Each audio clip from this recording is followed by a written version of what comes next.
Apocalipse, capítulo de número 2, a partir do verso 8.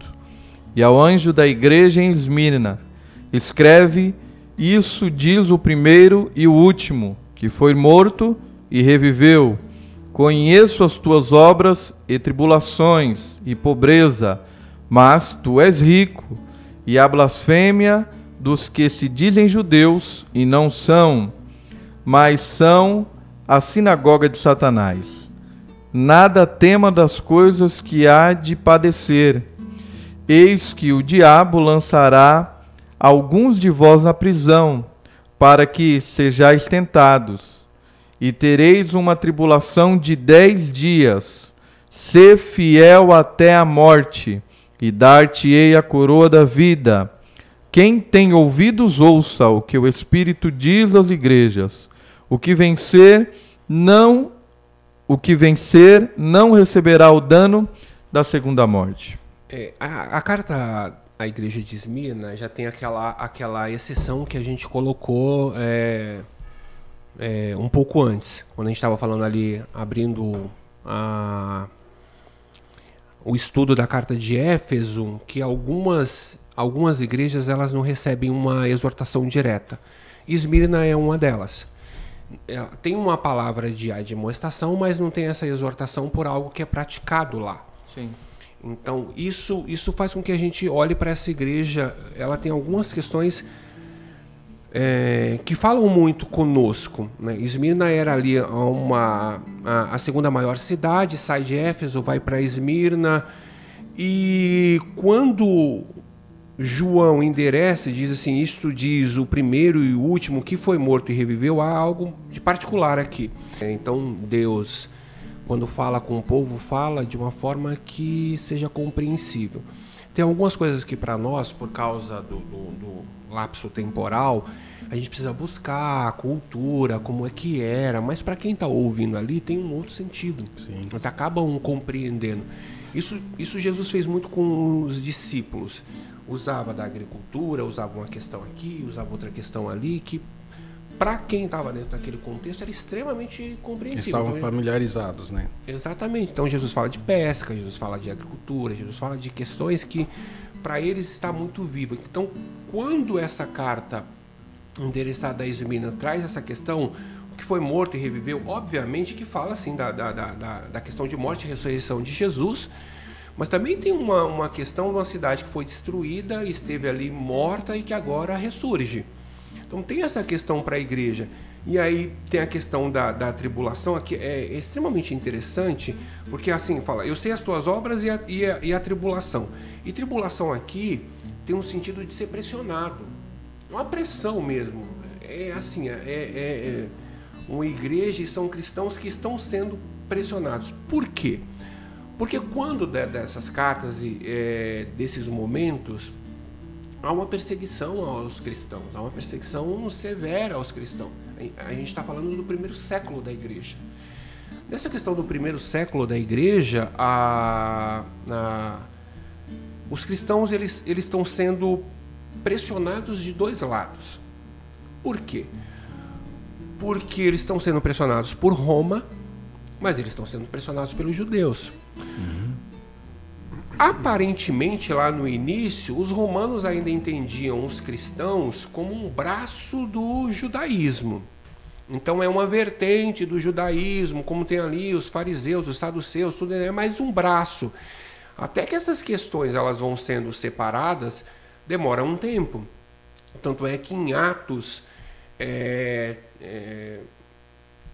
acho que Atos 11, se eu não me engano, está escrito ali que em Antioquia, se eu não me engano, pela primeira vez eles são chamados de cristãos.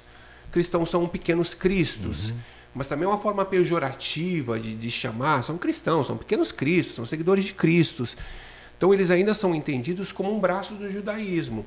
Então eles sofrem essa perseguição de um lado, porque de forma geral Roma está tendo alguns problemas de governo, alguns motins, algumas coisas assim que já vinha antes, mesmo ali desde o período dos Macabeus, tem essa questão das revoltas. E mais para frente essa perseguição e essas questões elas vão se tornando cada vez mais severas.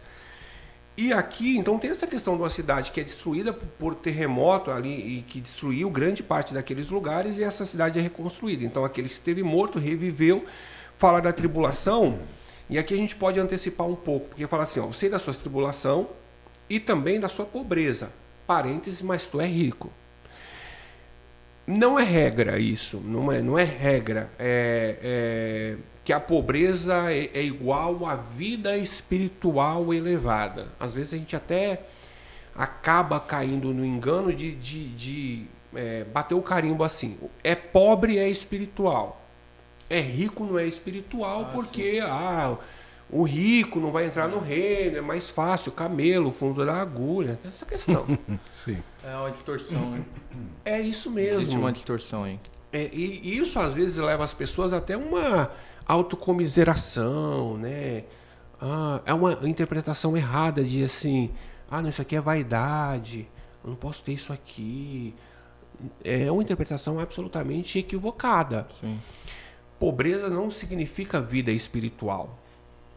Assim como riqueza não impede que a pessoa tenha uma vida de comunhão. Mas tem um jovem rico, tem questão ali, o mendigo, olha, quando eles morreram, cada um foi para um lugar diferente. Então, tem aquele jovem que tem muitos bens e quando ele chega a Jesus, fala assim, olha, o que devo eu fazer para dar a vida eterna? Jesus fala todas as coisas.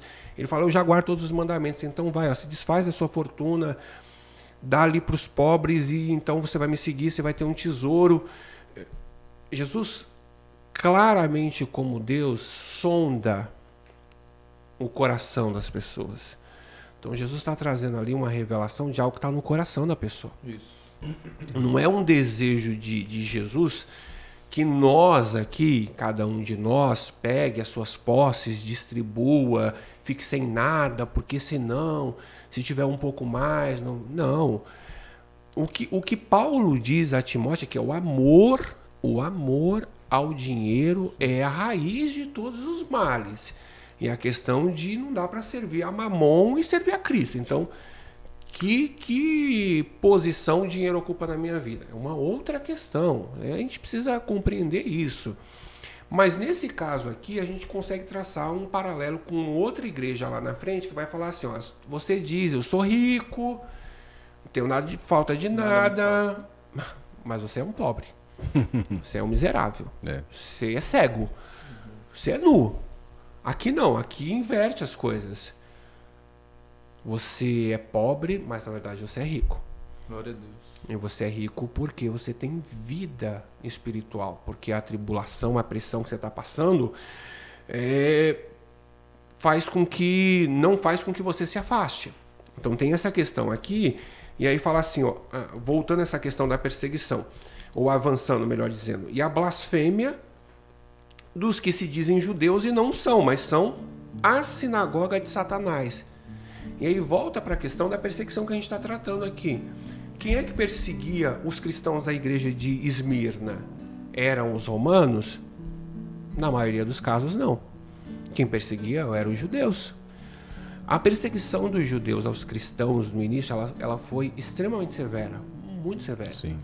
A gente tem a questão de Estevão, a gente tem a questão de outros tantos que foram, a própria questão de Jesus, que foram de fato martirizados. O João está aqui porque ele está pregando na ilha de Patmos. Então há uma questão de movimentos judaicos que se sentem agora ameaçados por causa da expansão do cristianismo e vão perseguir. Isso aparece onde também? Na carta aos Gálatas. Lá na carta aos Gálatas, qual é o principal problema da igreja da Galácia? Qual que é o principal problema? Os judaizantes.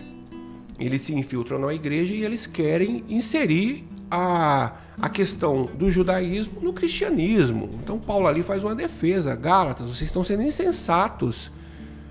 Ele mostra assim, como é que vocês estão caindo da graça tão rápido? E ele diz ali, há uma frase, um texto de Gálatas que é extremamente duro, pesado e mostra a convicção de um homem que entendeu o que é o Evangelho. Então, o próprio Paulo diz assim, olha, eu fui a Jerusalém ter com os apóstolos e tudo, mas eles não me acrescentaram assim tantas coisas. E ele fala lá pelo capítulo 2 que Deus não olha a aparência. Essa é uma expressão extremamente dura e pesada e que nos faz olhar para nós mesmos e pensando, de fato é isso, Deus não olha a aparência. Porque tinha a questão da circuncisão e Paulo ali repreende uma questão ali com Pedro, porque os judaizantes estavam se introduzindo na igreja. Então, ora os convertidos queriam trazer essa questão de circuncisão e outras coisas mais, guarda de sábado e outras questões. Ora, os que não se convertiam, estavam fora, duramente perseguiram os cristãos. E é o que acontece na igreja de Esmirna. Eles estão lá, estão servindo a Deus, eles procuram suportar as tribulações, só que tem uns lá que são chamados da sinagoga de Satanás. Não, são judeus que estão perseguindo. Não, que não compreenderam. É uma perseguição, a palavra tribulação, de uma pressão constante. Só que aí vem, nada temas das coisas que hás de padecer. Eis que o diabo lançará alguns de vós na prisão para que sejais tentados. Mais uma vez a questão da pressão. E tereis uma tribulação de 10 dias. Aqui é uma outra questão. Se 7 representa a totalidade da igreja, 10 dias aqui, a grande maioria dos estudiosos do livro do Apocalipse não entende como literal, uma literalidade de 10 dias. 10 dias representa um período curto. Então vai acontecer, mas é um período curto. Então continue suportando. Então Satanás vai vir, vai lançar alguns de vocês na prisão, vocês vão ser tentados, vão ser pressionados, é uma pressão que é difícil a gente descrever essa questão de uma opressão, não opressão porque a pessoa está endemoniada, nada disso, mas uma pressão diabólica, maligna, para que as pessoas recuem. Mas fiquem, vai ser um período curto de 10 dias e se vocês forem fiel até a morte, vocês vão receber a coroa da vida. Que tem outra coisa gloriosa. Porque existiam dois temas, duas palavras para coroa, diademas e estéfanos. Estéfanos é uma coroa diferente de diademas. A coroa de fato que os vencedores recebem após um grande desafio, uma grande luta. Então aqui diz de coroa, fala de estéfanos, dessa coroa dos vencedores mesmo. E a orientação é aos que forem fiel até a morte, até o fim. É um outro tema que, se a gente abrir aqui, vai ficar muito grande, mas a necessidade é que a gente vá até o final. Sim. Mesmo na tribulação, mesmo nas dificuldades, mesmo passando por testes. É necessário permanecer firme até o fim. Existe essa questão, né, a partir do momento que a gente entrega a vida para Cristo, e agora já estamos salvos e independente do que ocorra. Não, aqui o texto fala diferente. Seja fiel até a morte. E aí, se vocês forem fiéis, vocês vão receber esses estéfanos, essa coroa. Aleluia. Glória essa coroa. a Deus. Glória a Deus. Então, Aleluia. É uma questão extremamente séria e gloriosa e espiritual. Você pensar que Cristo está dizendo assim, olha, o período da tribulação de vocês é curto. Curto em relação à vida eterna. O que pode ser longo se comparado à vida eterna? Nada. Por isso que Paulo diz, a nossa leve e momentânea tribulação vai produzir para nós um peso de glória muito excelente. Então são essas questões que fazem com que a gente olhe para essas igrejas e extraia a necessidade de que a gente prossiga, de que a gente continue, de que a gente suporte. Uma outra coisa aqui é que assim, a tribulação vai acontecer. As dificuldades vão ocorrer. Eu sei que vocês, enquanto homens de Deus, à frente de um trabalho ou na vida pessoal, enfrentam as dificuldades. É óbvio que enfrentam. Esse é o evangelho. Não é o evangelho assim, olha, não vai acontecer nada com vocês a partir de agora porque vocês entregaram a vida para Cristo. Esqueçam, não vai ter tribulação, não vai ter... Não, esse não é o evangelho. O evangelho fala desse tribulação, que é curta. Ah, mas eu tô há 10 anos na tribulação. Irmão, continue orando e conte com a nossa ajuda em oração. Nós estamos em constante adversidade e tribulação, lutando para nos mantermos firmes. Mas aí a gente olha para a palavra. Não temas aos que são da sinagoga de Satanás. Um período, 10 dias, é um período curto, mas se vocês forem fiel até a morte, vocês vão receber o Estéfanos, a coroa da vitória, a coroa da vida. E a gente tem aí uma esperança que nos renova. Enquanto a gente fala, a gente é renovado. É verdade. Porque isso é muito glorioso. Quando isso, a gente escuta também é renovado. A gente vai recebendo de Deus essa questão. Então, essa igreja de Esmirna, ela tem essa característica. Ah, mas ela não teve ela não teve uma exortação clara. É uma igreja perfeita?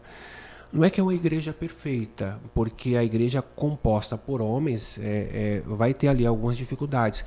Mas ressaltou-se a questão dessa igreja, que é uma igreja rica da graça, rica da presença de Deus, rica da comunhão, e que suporta a adversidade, aquilo que vem contrário e que faz com que ela fique firme. Então eu acho que esses são os principais pontos, né, da igreja de Esmirna, e aí eu acho que a gente pode de repente avançar para a próxima. Interessante, né? Que para os padrões humanos, talvez pobre, né? Sim. Mas para os padrões de Deus, riquíssima. Exatamente. E o contrário é verdadeiro na igreja de... Na última igreja, na igreja de Laodiceia, que tem essa questão, exatamente, que se considera rica, mas que na verdade é pobre. O que você traz, irmão Tiago, é extremamente verdadeiro e nos faz pensar, né? Você usou uma expressão assim, que para os padrões humanos, né? A gente precisa olhar a obra de Deus a partir da perspectiva espiritual. Se nós olharmos mesmo nessa perspectiva que você traz, nos padrões humanos, isso que a gente está fazendo e outras coisas mais que a gente faz, as pessoas vão desprezar porque elas olham a partir de uma perspectiva de um padrão humano, como foi o caso da igreja. Você é pobre. Uma igreja que poderia ser desprezada porque é pobre, mas olha como Cristo olhou para essa igreja. Você é pobre? Você não é pobre, você é rica. Aleluia. Glória a Deus. Então essa é uma questão que faz com que a gente glorifique ao Senhor, glorifique o nome do Senhor. Com certeza. Vamos parar.